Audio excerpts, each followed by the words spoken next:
Okay, so hi guys, we're back again today to do another spread to get ready for the summer solstice on Thursday. So this one comes from the Curious Cardslinger, and I will again post a link down below here to where you can find this spread.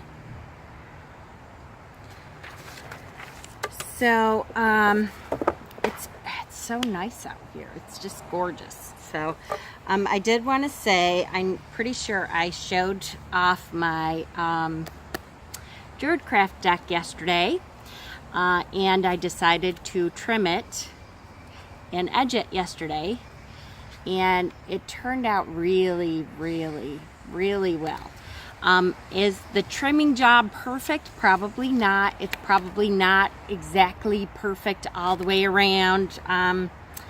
But, and then I edged it in turquoise, which I was very surprised that turquoise worked. My husband is the artist, so I actually asked him because I was having a really hard time. I'm like, I don't know, gold or like a light tan or something, because the backs are that really pretty, like mahogany kind of maroon color, but it's like a dark maroon.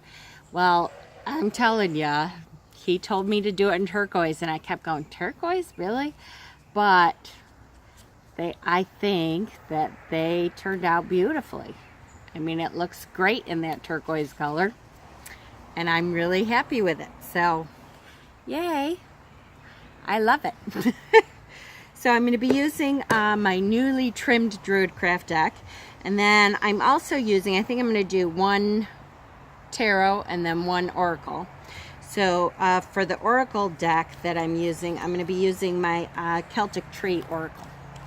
Now, this oracle has not gotten a lot of use, even though I really enjoy the cards. Are absolutely beautiful.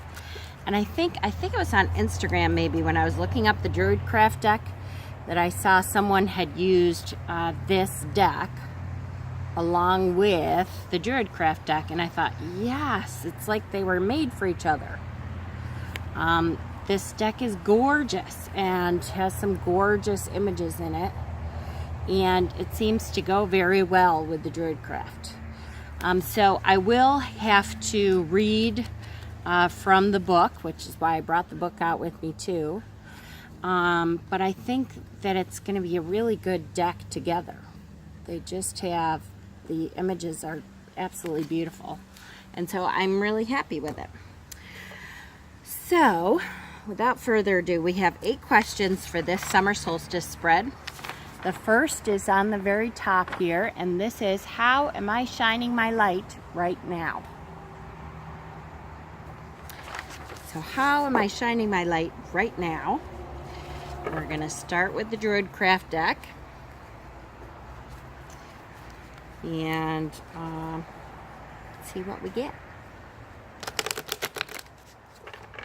My neighbors just came over a little bit ago and bought one of the bikes that my husband had put out. So if you hear any noise, I'm guessing that the little neighborhood girl is going to be riding her new bike. All right, so again, the question is, how am I shining my light right now? And the answer is King of Swords. So that is a very unusual answer for me. So the Swords is the thinking suit, and it is the ultimate expression of the law of that suit. So wow, that's a tough one. How am I shining my light right now? The King of Swords. So perhaps I'm using logic more than I normally would. For me, I'm a very emotional person. I use my emotions more than anything, but perhaps to shine my light, I need to really think on the other side of the spectrum a little bit more, which is to actually plan stuff out and think ahead of time. And that is very unusual for me. So it's just kind of like looking in a different way, how to shine my light in a completely different way from what I'm used to. Cool. So question number 2, which aspect of my life is ready to shine next? Which aspect of my life is ready to shine next? So we are going to choose from the Celtic Tree Oracle.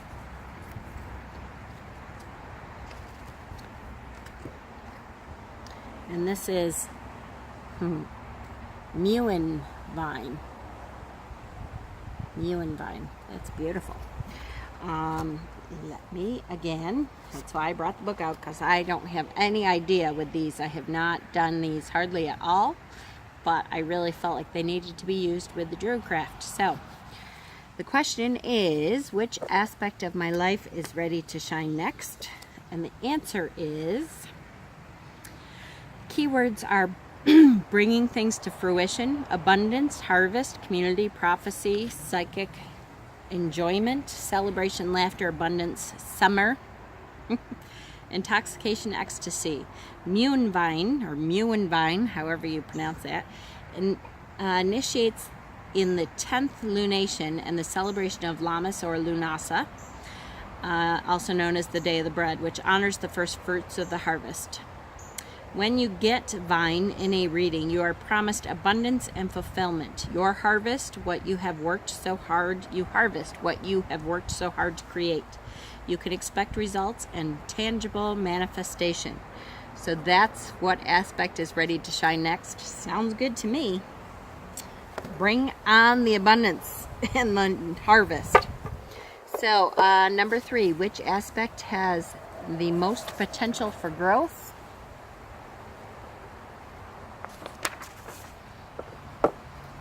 The most potential for growth. We're back to the Druidcraft here. And that is, wow, King. Here's the King of Cups. Again, these are, boy, they are challenging me with these court cards. The King of Cups is the rules of the emotion suit. So the law, the rules of the emotion suit. Laws for emotions. That's a really, really tough reading for me. I should have probably brought the book out, because this is one of the very few that I think, that's a good question. There's a person. The question is, which aspect has the most potential for growth? So perhaps it's my emotional growth, the laws of my emotional growth, again, with the King of Swords telling me to think differently about things. The King of Cups is to feel differently than to feel by the rules of emotion. I have to think on that some more, and I'll have to look it up and kind of think of what I think about that. That is a challenge for that question. I like challenges. Okay, we're going to move on. 4, what can I do to nurture that growth? What can I do to nurture that growth? Back to the Celtic Tree Oracle.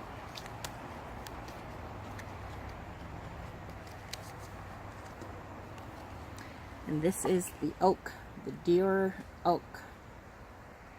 Beautiful card.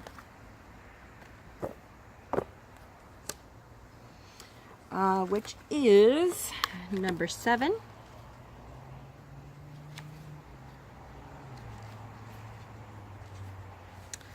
The Deer Oak. Keywords are fertility and sexuality, strength and stability, grounding and endurance, ancient knowledge, doors and thresholds, boundaries. So what can I do to nurture that growth? Oak in a reading gifts you with strength and endurance, stamina, and grounded stability. So what can I do to nurture that growth is to endure, to have much more endurance, to know that it's not going to be a change that comes about easily. I have to continue to work on it, to have the strength to believe in what I have been taught from the tarot, to endure, to keep plugging away at that change which is occurring. It's good. Good. Number 5, which aspect do I most need to shine more light on? This is a very in-depth spread. Which aspect do I most need to shine more light on? So maybe perhaps it's in the shadow a bit and it needs to come out to the surface. So let's see. That is very funny. In the shadow a bit is the sun, which to me means that joy. And it kind of makes sense. This sounds bad. I know it seems like I'm very joyful on my channel, and I am. But at the same time, I think perhaps I don't show that a lot. In my everyday life, I get frustrated a lot. I'm a kind of a sarcastic person. My aunt who had surgery is home now, and I'm trying really hard to change the way our dynamic is. So perhaps for this summer, that joy needs to come back into our everyday life. And I really need to shine a light on the goodness of things, including my relationship with my aunt. And perhaps I need to involve her in things that make me joyful. Maybe tarot. I've never done a reading for her because I tend to think she is magical as she used to be when I was a kid. I tend to think she's very skeptical. So perhaps I need to involve her more in what makes me joyful. Shadows of the sun. It's funny. Okay, so number 6. What do I need to release as the days shorten? So number 6, we know that summer solstice means the day and night is in balance. And from here on out, even though we love the sun and the summer, comes, it begins to, the nighttime hours begin to take over, and we have, again, a little bit more nighttime than we have sun. So, oops, wrong one. We're going to go back to the oracle for this. And what do I need to release as the days get shorter? What is no longer serving me that I need to let go of? And this is the Curious Elder. What a beautiful card. Beautiful, beautiful. Okay, so number 15, the Elder. 17, 15. Keywords: renewal, transformation, release, regeneration, cauldron, death, birth, rebirth, cycles, endings and beginnings, ancestors, elders, sages, transmutation. The Elder represents a threshold, a doorway that you are approaching. As you stand at the door, take time to review your year and to honor it. Maat, the Egyptian goddess of balance and discernment, is available to you. I don't know if you've watched any of my other videos, but Maat was the first patron goddess I ever took on. She is the goddess, the Egyptian goddess of justice, and I feel closer to her than any other goddess I've ever worked with. That's pretty darn funny. As is Hecate, the crone for the healthy composting of what no longer serves you. It is time to clean up after the harvest, that which you have created in this last year.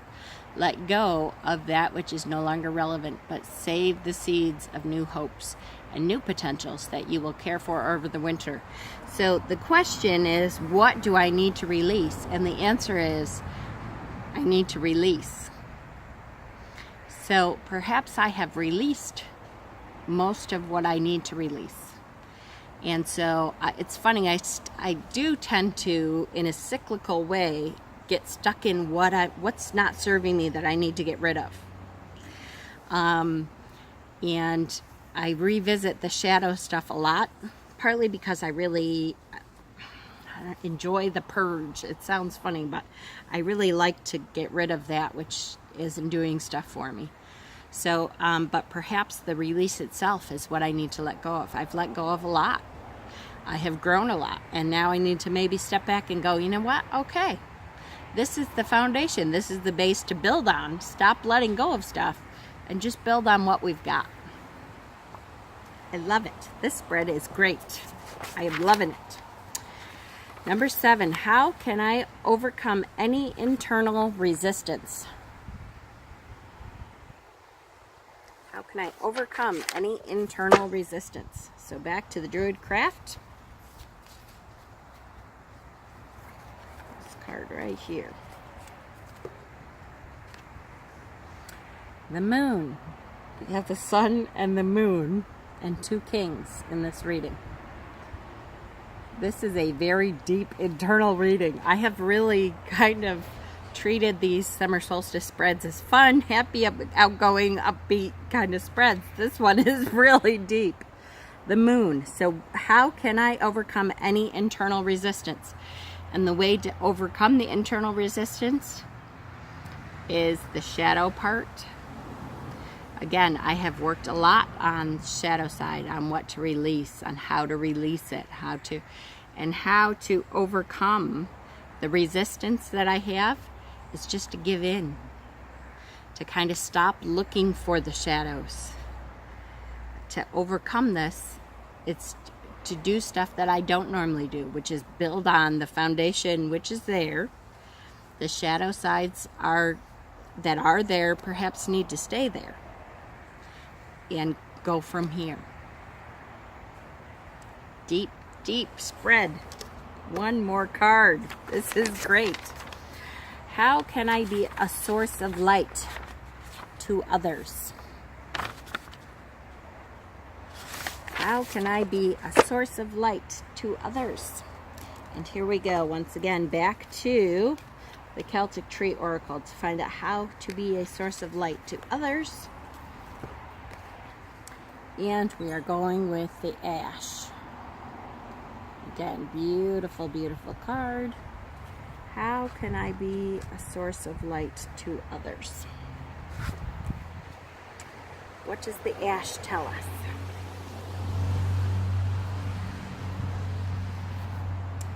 Keywords. The microcosm and the macrocosm, reflections, mirrors, uniting inner and outer worlds, as above, so below. So how can I be a source of light? When you get Ash in a reading, expect to connect with your own inner tree, which represents your center and connects you with your inner world and the outer world. Here you experience the meaning of the axiom, as above, so below. This is a great place, a place of great guidance. It links you to universal knowledge and can help you understand yourself, your thoughts, feelings, and actions. To access this knowledge, pay attention to your dreams. Seek communication with your higher self and with divinity. Follow your intuition and the dictates of your higher heart and mind. So I believe it is time to do an astral projection type of meditation to seek higher heart self and to seek my ancestors as guides and to seek some of the patron goddesses and gods that I have collected and find out what my higher self, what the meditation, what the other world wants me to focus on at this point. And in order to use that to be a source of light to others, I can open up about that, which is funny. That's a part of myself that I don't think I open up with only to certain people that I know believe the same kind of things that I do. So perhaps it's time to open that up to everyone, to patients, to people I meet, to that kind of thing, which is kind of scary sometimes because there's that fear of rejection of what if they don't believe what I believe, and what if they look at me like I'm a freak that, ooh, there's one of those woo-woo people. This was an incredible, incredible spread. I'm very impressed with this spread. This has to be the deepest one that I have seen. And let's take a quick peek. Sorry, guys. Yeah, so that's what the spread looks like. Beautiful. So, yay! Happy Sunday. Blessings to everybody. I hope you guys have a great start of the week. And I will be back on more and more. Blessings.